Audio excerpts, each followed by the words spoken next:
2024년 정기국회가 시작되는 자리에 대통령은 나타나지 않았습니다.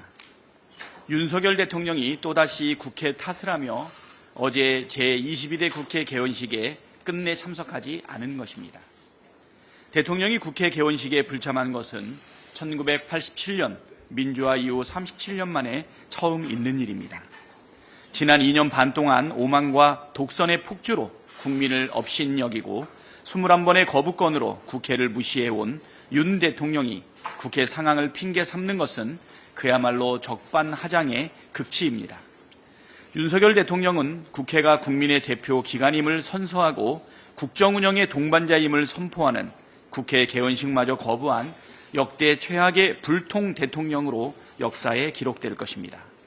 민주당은 민생을 살리기 위해서라면 무엇이든 하겠다는 각오로 이번 정기국회에 임하겠습니다. 다음 주 대정부질문에서 순직 해병 수사 외압, 은폐 축소, 친일 뉴라이트 망국 인사, 독도 지우기 등 친일 매국 굴종 외교, 김건희 여사 명품백 주가 조작 사건 등을 따져 묻겠습니다. 민주당은 정기국회 100일 대장정을 통해 윤석열 정권의 총체적 무능과 실정을 파헤치고 국민께 희망을 드리는 민생 대책과 개혁 입법을 제시하겠습니다. 국민 여러분께서도 카이스트 입틀막, 대통령실 졸속 이전, 순직해병 수사 외압과 임성근 사단장 구명로비 의혹 장본인이 누군지 기억하실 것입니다.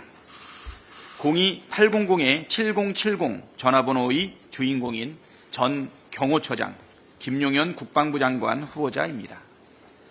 어제 인사청문회 보셔서 알겠지만 지명 당시부터 이미 부적격 인사로 판명된 인물입니다.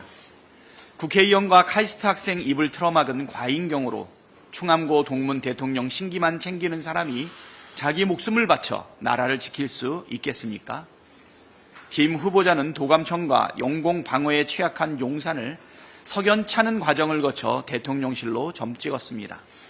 대통령실은 결국 미국의 도감청과 북한 무인기에 뚫렸고 오물풍선이 앞마당에 떨어지는 안보 위협과 수모를 겪었습니다. 김 후보자는 무엇보다 해병대원 순직 사건 수사 외압과 임성근 사단장 구명 로비에 직접 연루 의혹을 받는 당사자입니다. 더욱이 전쟁도 불사하겠다는 전임 신원식 장관의 대북 강경책을 그대로 계승하겠다고 합니다.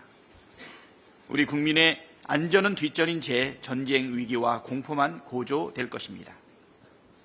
도대체 왜 이런 인사 참사가 끝없이 되풀이 되는 것입니까?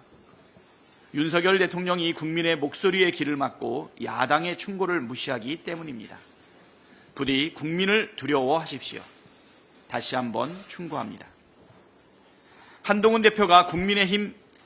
국민의힘 대표가 순직 해병대원 특검법 발의를 철회하기로 했다는 언론 보도가 나왔습니다. 용산과 당내부의 반발에 부딪혀 친한계 인사들마저 특검법 발의에 부정적으로 돌아섰다는 언론 보도가 사실이 아니기를 바랍니다.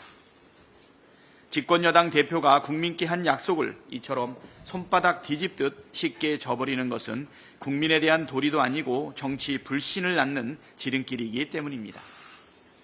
한동훈 대표가 해병대원 특검법을 추진하겠다고 국민께 약속하고 당대표에 취임한 지도 40여일이 지났습니다.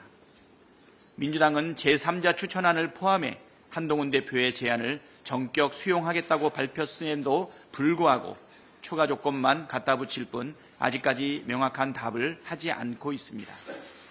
특검법을 포기했다는 보도가 사실인지 아닌지, 특검법을 취지할 의지가 있는 것이기는 한지 한동훈 대표께서 직접 입장을 밝히기를 바랍니다. 기다리겠습니다. 9월 1일부터 7일까지 이번 주는 양성평등 주간입니다. 정치, 경제, 사회문화 등 모든 영역에서 성평등을 구현하자는 취지와 달리 2024년 오늘 우리 여성이 처한 현실은 여전히 열악합니다. 올해 세계경제포럼 성격차지수는 한국이 146개국 중 94위로 최하위권이고 정치 분야 성평등 달성률은 22%에 불과합니다. OECD 회원국 중 남녀 임금 격차는 31%로 28년째 1등입니다. 특히 현재 온 나라에 엄청난 충격을 주고 있는 딥페이크 성범죄와 교제폭력, 혐오 범죄, 지하로 파고드는 성매매 등 여성에 대한 폭력은 일상적인 공포가 돼버렸습니다. 윤석열 대통령은 주무부처인 여성가족부 장관을 6개월째 임명하지 않고 그저 폐지에만 골몰하고 있습니다. 민주당은 딥페이크 성범죄 근절 특위를 중심으로 관련 법안 마련 등 근본 대책 마련에 신속히 나서겠습니다. 여성이 안전한 사회, 차별과 배제, 혐오 없는 세상을 만드는 데 앞장서겠습니다. 이상입니다.